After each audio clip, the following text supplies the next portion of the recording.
Hello दोस्तों, कैसे हो आप लोग। आई होप आप सभी अच्छे होंगे। तो आज के इस वीडियो में बताने वाला हूँ केमिस्ट्री की बारे में, केमिकल रिएक्शन कैसे समझे। इसके अलावा मैं अपनी पिछली वीडियोज में मैथ की तैयारी कैसे करना है, फिजिक्स की तैयारी कैसे करना है, हिंदी की तैयारी कैसे करना है, इंग्लिश लिटरेचर की तैयारी कैसे करना है, इन सब के बारे में डिटेल से बता चुका हूँ। तो अगर अभी तक आपने वीडियो नहीं देखी तो जल्द से आकर देख लीजिए, ठीक है। और हर सब्जेक्ट की प्लेलिस्ट ऑलरेडी बनी हुई है, तो आप जाकर देख सकते हो। तो आज के इस वीडियो में बात करने वाला हूँ केमिकल रिएक्शन कैसे समझे। आप लोगों के कमेंट्स में बहुत सारे कमेंट थे कि भैया केमिस्ट्री की वीडियो बनाइए, रिएक्शन समझ में नहीं आती है, कैसे समझें। तो आज मैं स्पेशली केमिकल रिएक्शन कैसे समझें, ठीक है, स्पेशल ट्रिक्स के दो या स्पेशल पॉइंट में बताने वाला हूँ, कुछ 5-6 जिसको फॉलो करके आप इजिली जो है रिएक्शंस को समझ पाएंगे। और मैं कई सारे रिएक्शन का एग्जाम्पल भी दूंगा कि कैसे वो पॉइंट्स उसमें अप्लाई करना है और कैसे आप इजिली समझ सकते हो, ठीक है। तो वीडियो को लास्ट तक जरूर देखिए। तो आज तो स्टार्ट करते हैं वीडियो को। तो सबसे पहले आपको जो है केमिकल रिएक्शन, चाहे वो ऑर्गेनिक की हो या इनऑर्गेनिक, ठीक है, ज्यादातर रिएक्शन आपकी ऑर्गेनिक में है तो मैं ऑर्गेनिक के ही एग्जांपल्स दूंगा।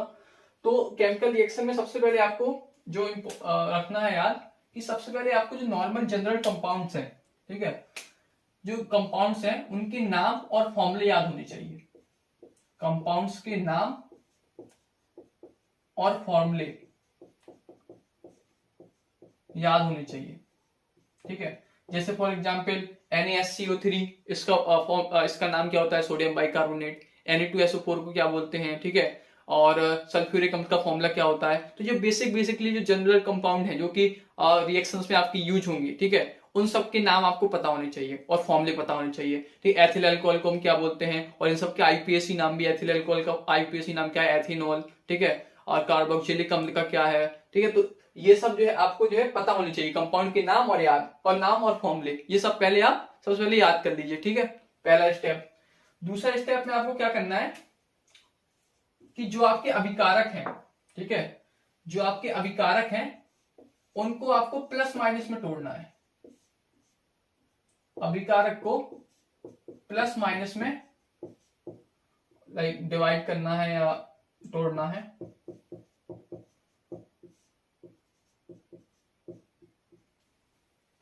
ठीक है, जैसे अगर मैं एग्जाम्पल लूं तो जैसे फॉर एग्जाम्पल आप ले लीजिए HBr, ठीक है। तो ये हमारा एक कंपाउंड है HBr, ठीक है, हाइड्रोब्रोमाइड। तो इसको अगर हमें प्लस माइनस में तोड़ना है तो कैसे टूटेगा, तो पहले हमें पता होना चाहिए कि इनके बीच कौन सा बॉन्ड है। तो कोवैलेंट बॉन्ड है, ठीक है, संयोजक बंध, तो ये ऐसे जुड़े हैं, ठीक है। इसमें बेसिकली क्या है, एक इलेक्ट्रॉन हाइड्रोजन का है, एक इलेक्ट्रॉन Br का है। Br के पास कितने इलेक्ट्रॉन है, 7 इलेक्ट्रॉन होते हैं अपने। तो ये इसके 6 इलेक्ट्रॉन है, एक उसने शेयर किया है। हाइड्रोजन के पास एक इलेक्ट्रॉन होता है तो उसने शेयर किया है। दोनों का अष्टक, इसके 2 हो रहे हैं, इसके 8 हो रहे हैं, कंप्लीट हो रहा है, स्टेबल है, ठीक है। तो जब ये बॉन्ड टूटेगा तो क्या होगा कि जो है, जो ज्यादा विद्युत ऋणात्मक है, ठीक है, जो ज्यादा इलेक्ट्रोनेगेटिव है, वो जो है, जो शेयर किए हुए जो दोनों इलेक्ट्रॉन है वो ले जाएगा। और जो विद्युत धनात्मक है उसके पास वो जो इलेक्ट्रॉन शेयर किया था अपना वाला, वो भी उसका चला जाएगा, ठीक है। जैसे इसमें अगर आप देखेंगे हाइड्रोजन ब्रोमाइड में, ब्रोमाइड ज्यादा इलेक्ट्रोनेगेटिव है, ठीक है। तो क्या करेगा, ब्रोमाइड अपना इलेक्ट्रॉन तो ले गई, साथ में जो हाइड्रोजन का इलेक्ट्रॉन है शेयर किया हुआ उसने, वो भी ले जाएगा। तो ये दोनों इलेक्ट्रॉन उसके पास आ जाएंगे। तो हाइड्रोजन के पास क्या, उसका इलेक्ट्रॉन था वो चला गया, तो इस पे आ जाएगा H+। और Br पे क्या है, Br के पास 7 इलेक्ट्रॉन थे और उसने एक इलेक्ट्रॉन और ले लिया हाइड्रोजन का, तो इस पर एक इलेक्ट्रॉन और आ गया, तो इस पे आ जाएगा माइनस। माइनस मतलब इलेक्ट्रॉन एक एक्स्ट्रा है, प्लस मतलब एक इलेक्ट्रॉन कम है। अगर मान लो +2 है, जैसे फॉर एग्जांपल Na2SO4 है, ठीक है। तो इसमें क्या है, बेसिकली Na+2 है और SO4 -2 है, ठीक है। तो यानी Na के 2 इलेक्ट्रॉन SO4 के पास है ना। तो अगर हम इसमें देखेंगे तो इसमें क्या, एक इलेक्ट्रॉन हाइड्रोजन का Br ने ले लिया है ना। तो इस तरीके से आपको जो है, जितने भी आपके अभिकारक हैं, अभिकारक मतलब जो लेफ्ट साइड वाले हैं, उनको आपको तोड़ना है प्लस माइनस में, ठीक है। अभी मैं और जो रिएक्शंस के एग्जांपल दूंगा तो उसमें प्लस माइनस तोड़ के बताऊंगा, तो आपको और इजीली समझ में आ जाएगा अच्छे से, ठीक है। तो दूसरा स्टेप है आपका अभिकारक को प्लस माइनस में तोड़ना है। इसके बाद जो तीसरा स्टेप है वो है आपका प्रतिस्थापन, ठीक है। अगर आप देखेंगे जो आपकी रिएक्शंस है ऑर्गेनिक में या इनऑर्गेनिक में, तो 70 to 80% रिएक्शंस प्रतिस्थापन अभिक्रिया पे बेस्ड है।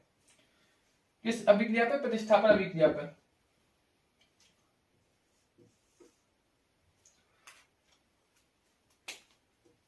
इंग्लिश में बोलते हैं सब्स्टिट्यूशन, प्रतिस्थापन अभिक्रिया। प्रतिस्थापन मतलब एक्सचेंज करना। जैसे a b plus c d है, ठीक है, तो इसमें क्या होगा कि जो है इसमें हम क्या करेंगे, प्लस माइनस तोड़ेंगे, ठीक है, मान लो इस पे प्लस इस पे माइनस, तो इसका प्लस इसके माइनस के साथ चला जाएगा तो बन जाएगा ए डी, प्लस इसका माइनस इसके प्लस के साथ चला जाएगा तो बन जाएगा बी सी, है ना। तो ये है, मतलब इसमें क्या एक्सचेंज हो गया, ए बी सी डी है तो इनका क्या होगा, आपस में एक्सचेंज हो गया।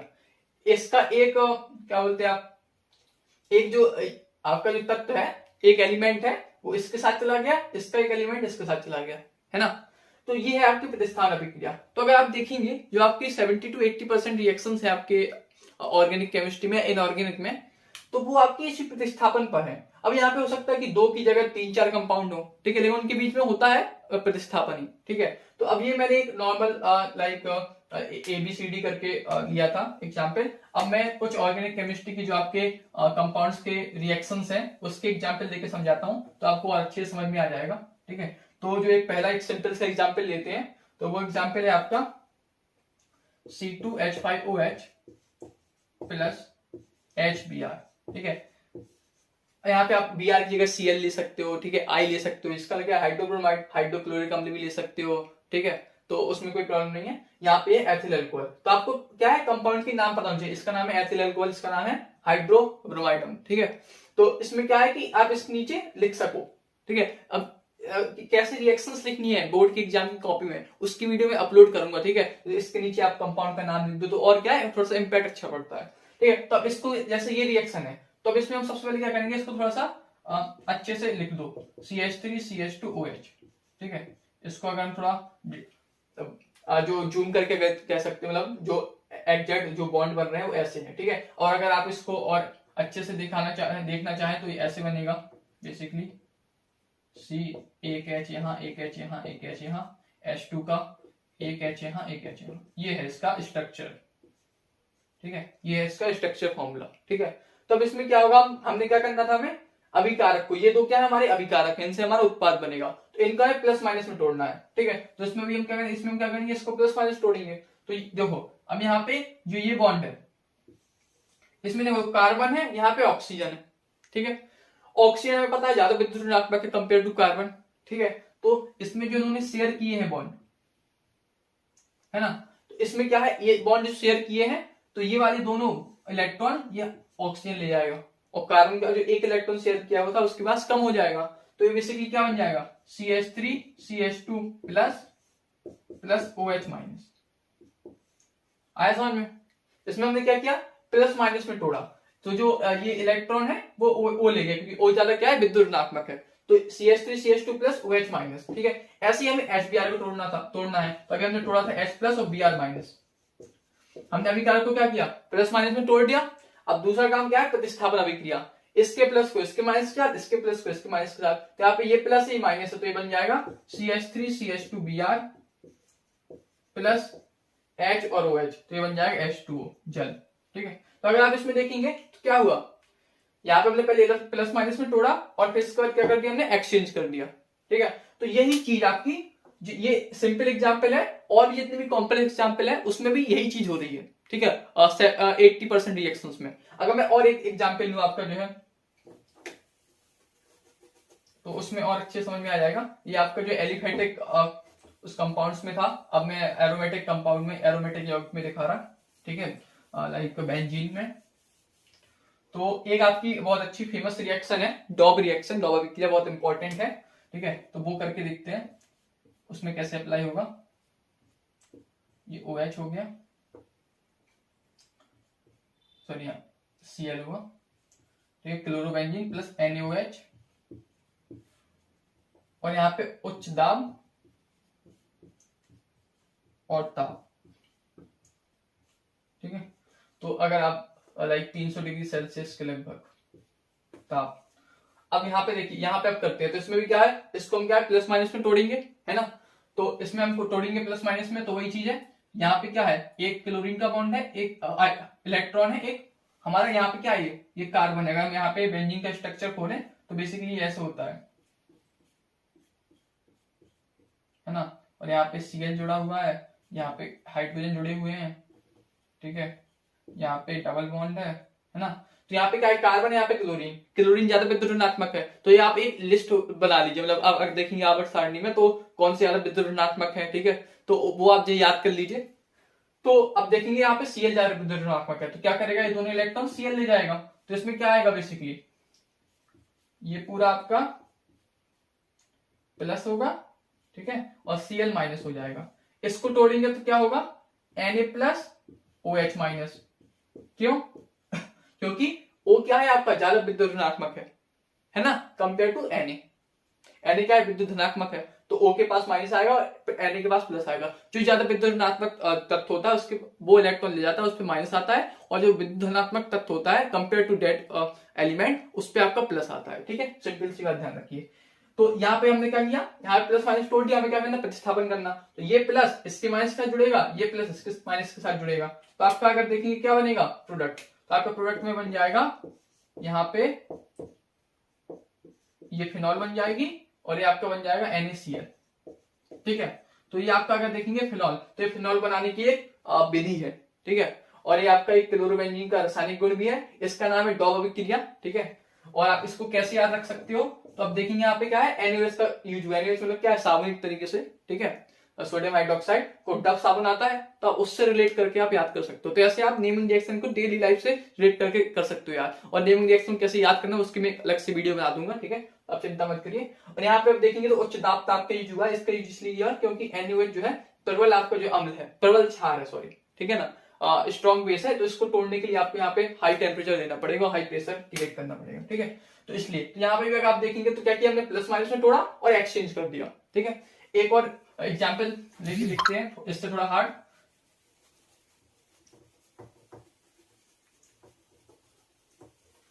अगर कोई भी डाउट हो इन रिएक्शन से रिलेटेड तो आप कमेंट कर सकते हो। तो ये जो एग्जाम्पल है वो है आपका ग्रिग्नाइट अभिकर्मक की क्रिया, ठीक है। तो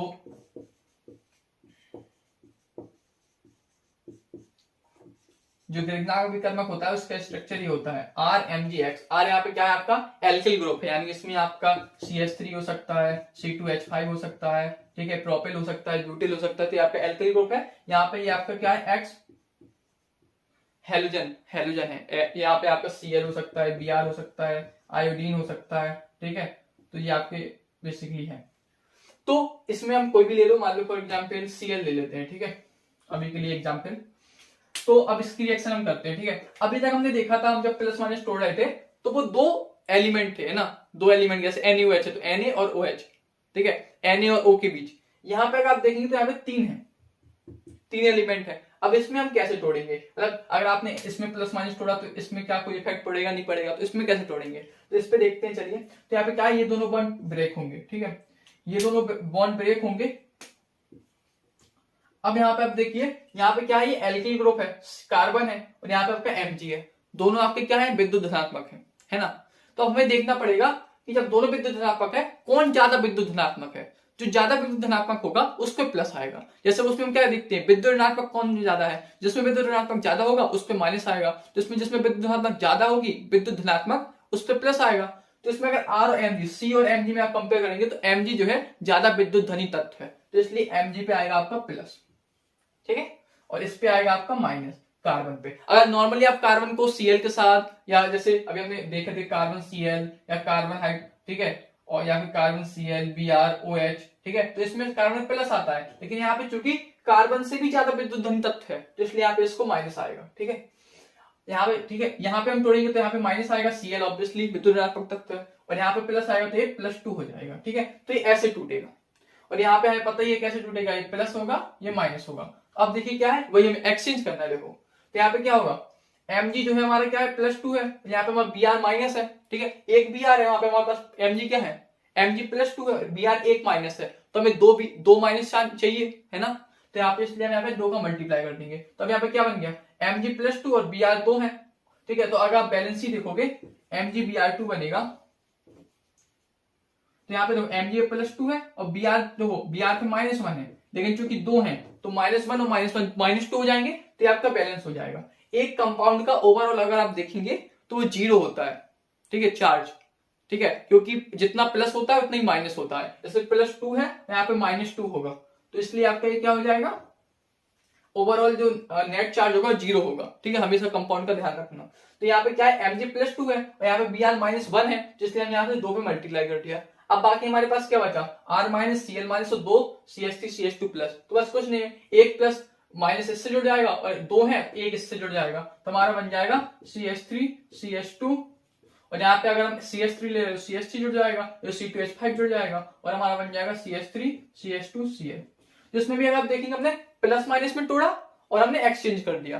ठीक है, और हमें चूंकि बैलेंस करना पड़ता है रिएक्शन, तो इसलिए हम यहाँ पे 2 का मल्टीप्लाई किया। आप बैलेंस करके चेक कर सकते हो, यहाँ पे देखो C कितने हैं टोटल, 4 है, हाँ 1 1 2 2 2 4, यहाँ पे देखो 1 2 और 2 4, और ये आपका R है, ये आपका Cl है, ये Mg है और 2 Br है। तो आप बैलेंस करके भी लास्ट में चेक कर सकते हो। ठीक है, और यहाँ पे थोड़ा सा कॉम्प्लेक्सिटी क्या थी, डिफिकल्टी, यहाँ पे जो ग्रिग्नार्ड था बॉन्ड दोनों साइड से टूट रहे थे। ठीक है, तो ये कुछ मैंने एग्जांपल बताया आपको कि कैसे आपके अप्लाई होगा, कैसे आपको प्लस माइनस में तोड़ना है अभिकारक को और कैसे प्रतिस्थापन अभिक्रिया उसमें अप्लाई करना है।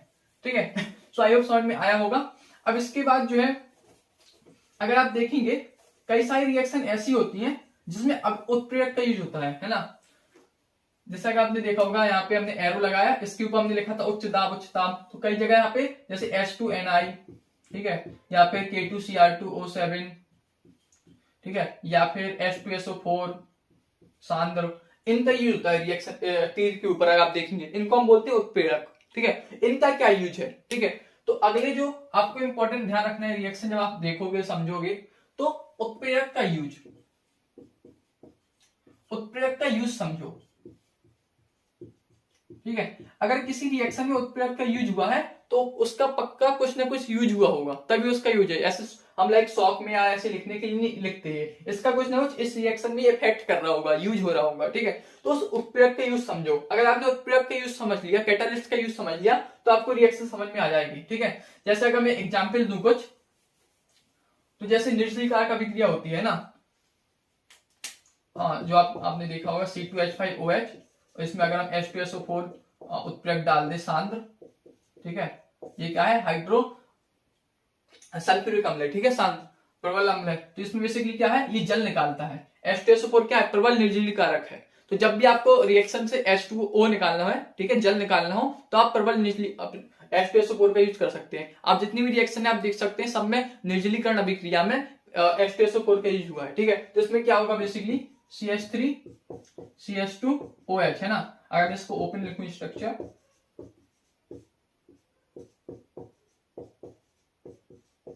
इसमें क्या होगा कि एक H यहां से टूटेगा, ठीक है,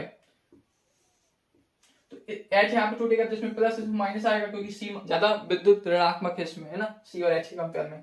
और यहाँ पे अगर यहाँ पे टूटेगा, तो यहाँ पे टूटेगा, तो इसमें क्या आएगा, प्लस, इसमें आएगा माइनस। ठीक है, क्योंकि यहाँ पे O ज्यादा विद्युत ऋणात्मक है। ठीक है, कंपेयर है दोनों में, जो ज्यादा विद्युत ऋणात्मक है उसके माइनस आएगा।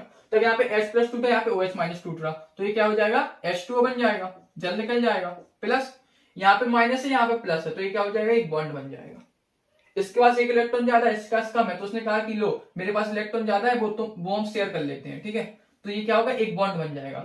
जब कोई बॉन्ड टूटता है तो क्या होता है, प्लस माइनस होता है। ठीक है, और जब कोई माइनस प्लस, ठीक है, पास पास हो तो बॉन्ड बनता है। ठीक है, तो यहाँ पे क्या है, डबल बॉन्ड बन जाएगा। तो बेसिकली ये बन जाएगा आपका CH2 डबल बॉन्ड CH2, एक हाइड्रोजन इससे निकला, यहां से OH निकला, तो बचा क्या, CH2 डबल बॉन्ड CH2। तो यहाँ पे देखेंगे आप H2SO4 का यूज हुआ है। क्या क्या क्या यूज है, ये आपका एक प्रबल निर्जलीकारक है। तो जहां पे भी निर्जलीकरण अभिक्रिया होगी वहां पे H2SO4 का यूज हुआ है। ऐसे ही अगर आप देखेंगे ऑक्सीकरण अभिक्रिया में, ऑक्सीकरण अभिक्रिया में K2Cr2O7 या KMnO4 का यूज होता है। ऑक्सीकरण अभिक्रिया मतलब क्या है, ऑक्सीजन का जुड़ना। ठीक है, तो जो जब भी आप देखेंगे जितनी भी ऑक्सीकरण अभिक्रिया है उसमें आपका इन दो का यूज हुआ होगा, या और भी है, तो इसमें क्या है, ऑक्सीजन क्या है आप देखेंगे ज्यादा है, तो ये ऑक्सीजन उसमें क्या है, जुड़ती है ना। तो यहाँ पे क्या ऑक्सीकरण, ये ऑक्सीकरण अभिक्रिया में इसके यूज होता है, क्योंकि ये प्रबल ऑक्सीकारक है। ऐसे आपने देखा होगा कि जहां पे अपचयन हो रहा होगा, अपचायक में, अपचयन मतलब क्या है, हाइड्रोजन का जुड़ना, तो वहां पे इस कैटलिस्ट का यूज हो रहा होगा। ठीक है, ऐसे अगर आप देखेंगे विहाइड्रोजनीकरण में, विहाइड्रोजनीकरण मतलब हाइड्रोजन का निकलना, उसमें आपको कॉपर का यूज हुआ होगा। ठीक है। तो ऐसे ही आप जो है कुछ उत्प्रेरक का यूज समझो कि किस कि ऑक्सीकरण में किस उत्प्रेरक का यूज हो रहा, ठीक है, इस उत्प्रेरक का यूज कहाँ पे होता है, H2NI का यूज कहाँ पे होता है, ठीक है, और निर्जलीकरण अभिक्रिया में किस उत्प्रेरक का यूज होता है। तो ये आप कुछ स्पेशल मतलब कुछ 6-7 उत्प्रेरक मेन है, उनको आप याद कर लीजिए, उनके यूज को आप याद कर लीजिए, ठीक है, उससे बहुत हेल्प मिलेगी। इसके अलावा अगर मैं एक और एग्जाम्पल लूं उत्प्रेरक के यूज से संबंध रिलेशन में, ठीक है, थोड़ा एक अच्छा एग्जाम्पल, तो उससे आपका और क्लियर हो जाएगा। तो एरोमेटिक में ये आपका फिनॉल है, ठीक है, और इस पे हम HNO3 की क्रिया कराएंगे, ये हमारा अम्ल है, ठीक है, सांद्र HNO3। सांद्र और तंग दो प्रकार के अम्ल होते हैं, और यहां पर उत्प्रेरक हमने डाल दिया सांद्र H2SO4, ठीक है। तो अगर आप देखिए इसमें जो प्रोडक्ट बनता है वो ये बनता है NO2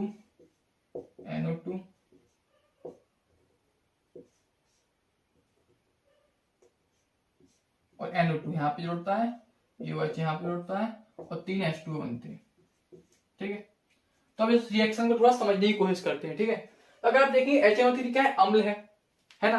तो अम्ल आपको पता है कि HNO3 अम्ल है, तो अम्ल जो है जल में क्या होता है, अम्ल क्या देता है, H+ देता है ना। तो इसको कैसे टूटना चाहिए, H+ NO3-, है ना, क्योंकि अम्ल है। लेकिन अगर आप यहाँ पे देखेंगे तो यहाँ पे क्या है, NO2 जुड़ा है, NO3 नहीं जुड़ा है, NO2 जुड़ा है। तो यानी कि इसका मतलब क्या है, ये कैसे टूटा होगा, ये टूटा होगा NO2+ में OH- में, है ना।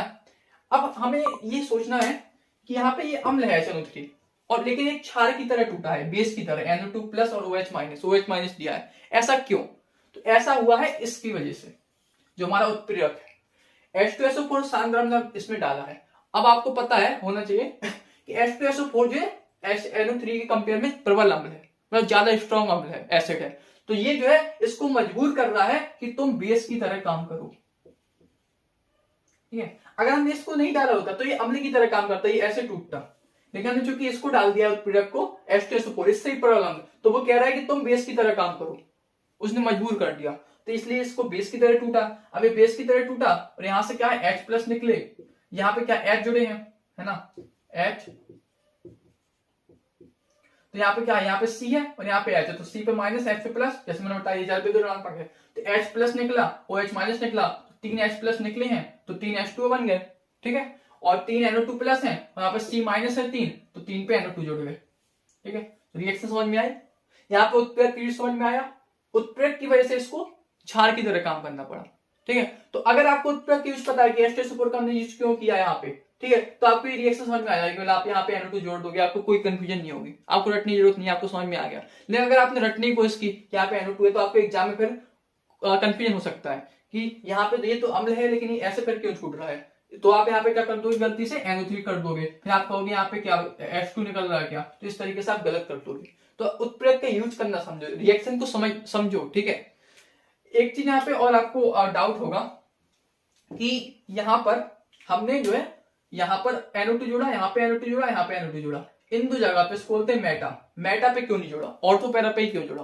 तो इसके पीछे भी एक रीजन है, वो रीजन है अनुनाद, ठीक है। अनुनाद के कारण ये जो है, क्योंकि यहाँ पे इलेक्ट्रॉन की डेंसिटी ज्यादा होती है, इसलिए यहाँ पे क्योंकि यहाँ पे क्या है NO2+ है, NO2+, ठीक है, कहाँ जुड़ेगा प्लस, कोई कहाँ जुड़ेगा इसके बाद, जहाँ इलेक्ट्रॉन की डेंसिटी ज्यादा हो, इलेक्ट्रॉन की डेंसिटी यहाँ पे ज्यादा है, ठीक है, तो इसलिए यहाँ पे जुड़े हैं, ठीक है। अगर मैं इसको और थोड़ा सा एक्सप्लेन करूं डिटेल में, तो आपका ये है OH, है ना, फिनॉल, तो ये कैसे टूटेगा, ये यहाँ पे O- और H+ में टूटेगा, क्योंकि O क्या है आपका, यहाँ पे बॉन्ड है, ये बॉन्ड टूट गया, क्योंकि O क्या है, विद्युत ऋणात्मक है, प्लस माइनस में तोड़ना, ठीक है।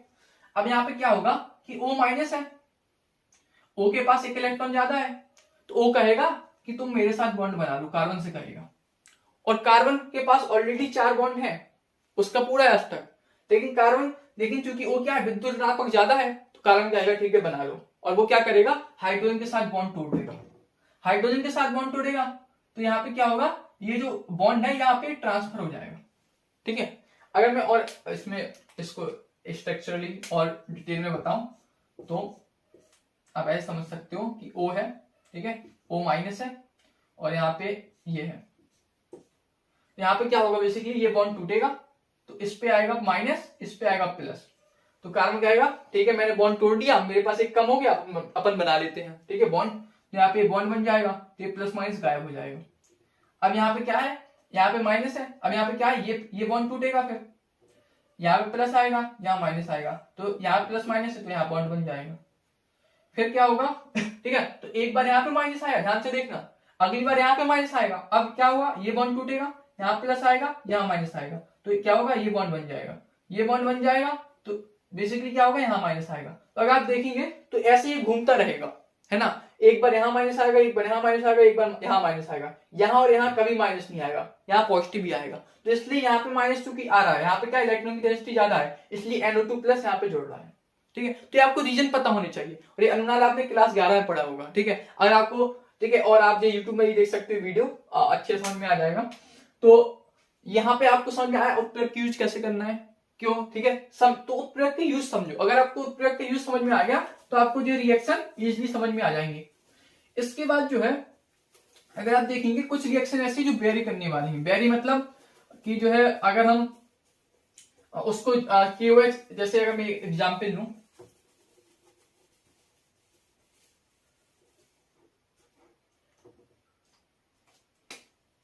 CH3 CH2 Br plus KOH, ठीक है। अगर मैं यहाँ पे जली लूं तो क्या होगा कि जलीय है तो प्लस माइनस में टूट जाएगा, ठीक है, ये प्लस माइनस में टूटेगा, एक्सचेंज होगा, तो CH3 CH2 OH plus KBr बन जाएगा,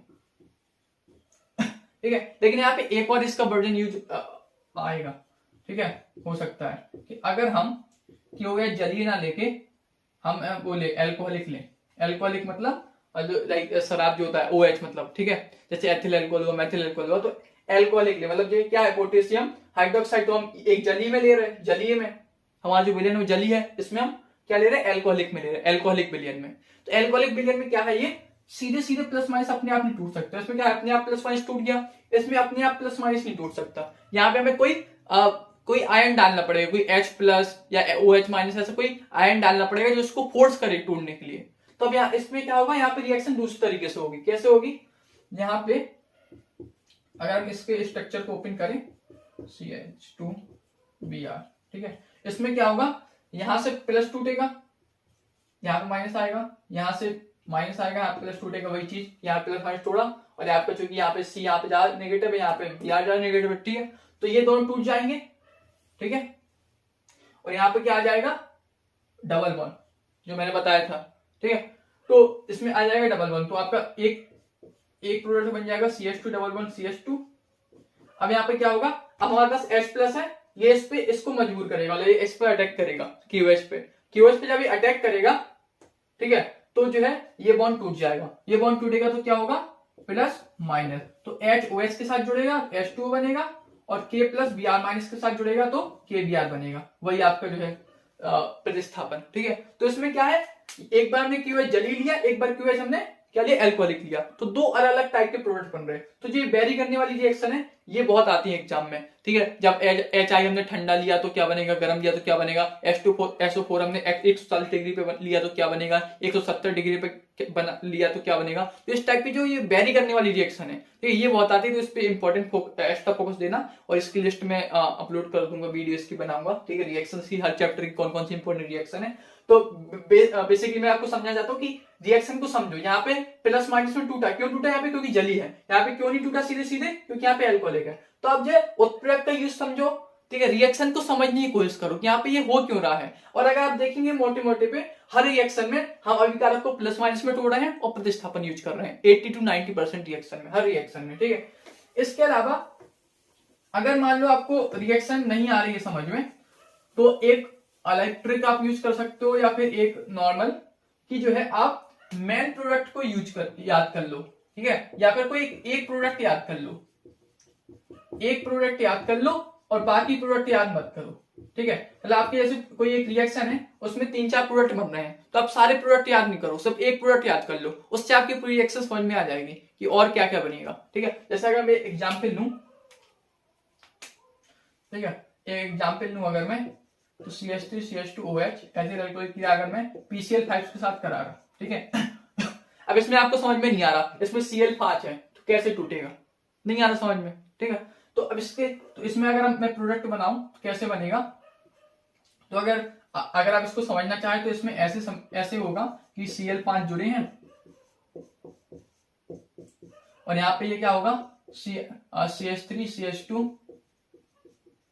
OH, ऐसा है। तो यहां से भी टूटेगा, यहां से भी टूटेगा, तो इसमें क्या आएगा, यहां से टूटेगा तो एक प्लस आएगा, इसमें माइनस आएगा, ठीक है। और यहां से क्या है, ये प्लस ये माइनस है ना, क्योंकि कार्बन कम है और ऑक्सीजन ज्यादा विद्युतात्मक है, तो इसमें -2 आएगा, है ना। तो अब क्या होगा कि यहाँ पे -2 है तो यहाँ से 2 बॉन्ड टूटेंगे, ठीक है, कोई भी दो, ये 2 टूट जाएंगे, तो यहाँ पे माइनस आएगा और यहाँ पे +2 आएगा। अब क्या होगा, ये +2 और ये -2, तो O इसके साथ जुड़ जाएगा, तो आपका बनेगा POCl3 और 1 क्लोरीन इसके साथ, 1 क्लोरीन इसके साथ, तो आपको बन जाएगा HCl और CH3 CH2Cl, ठीक है, एथिल क्लोराइड, तो ये बनेगा। अब मान लो अगर आपको ये समझ में नहीं आ रहा है, ठीक है, नहीं आ रहा है समझ में, तो आप क्या करो, आपके ये 3 प्रोडक्ट बन रहे हैं, आप इसको याद कर लो, POCl3। आपको जैसे POCl3 याद हो गया तो आपको पता है कि एक प्रोडक्ट बन रहा है, POCl3 बन रहा है, हमें बाकी 2 प्रोडक्ट निकालने हैं। तो अगर यहाँ से हम POCl3 निकल जाएगा तो हमारे पास यहाँ पे क्या बनेगा, Cl2 बनेगा, बचा है हमारे पास, यहाँ पे हमारे पास क्या बचा है, CH3 CH2 बचा है और H बचा है, ये 3 चीजें बची हैं। तो आप देख लो, सिंपल आपको पता चल जाएगा, यहाँ से HCl जुड़ेगा और यहाँ पे एक CH3 CH2 और Cl जुड़ेगा, तो वो बन रहे हैं। तो अगर आपको मान लो रिएक्शन समझ में नहीं आ रही है, आपने कोशिश करी नहीं आ रही है, हार्ड रिएक्शन है, क्योंकि 10 से 20% रिएक्शन ऐसे होंगे जो थोड़े हार्ड है, डिफिकल्ट है, उसमें आपको लॉजिक समझ में नहीं आएगा, तो आप उसमें मेन प्रोडक्ट कोई एक प्रोडक्ट को याद कर लो। जैसे इसमें अगर आप POCl3 याद कर लोगे तो आपको बाकी 2 प्रोडक्ट समझ में आ जाएंगे कौन से बनेंगे, तो आप कोई एक प्रोडक्ट को याद कर लो, उस रिएक्शन के सारे प्रोडक्ट याद करने की जरूरत नहीं है, ठीक है। तो इस तरीके से आप जो है केमिकल रिएक्शन को समझ सकते हो, ट्राई करो समझने की, जैसे मैंने बताया प्लस माइनस में टोटल प्रतिस्थापन अभिक्रिया यूज करो और जो है उस प्रोडक्ट का यूज समझो, और अगर डिफिकल्ट रिएक्शन है तो मेन प्रोडक्ट याद करो, ठीक है, तो इससे आपको समझ में आ जाएगा। इसके अलावा आप जो हर चैप्टर वाइज, हर कंपाउंड वाइज आप शॉर्ट नोट्स भी बना सकते हो केमिकल रिएक्शन के।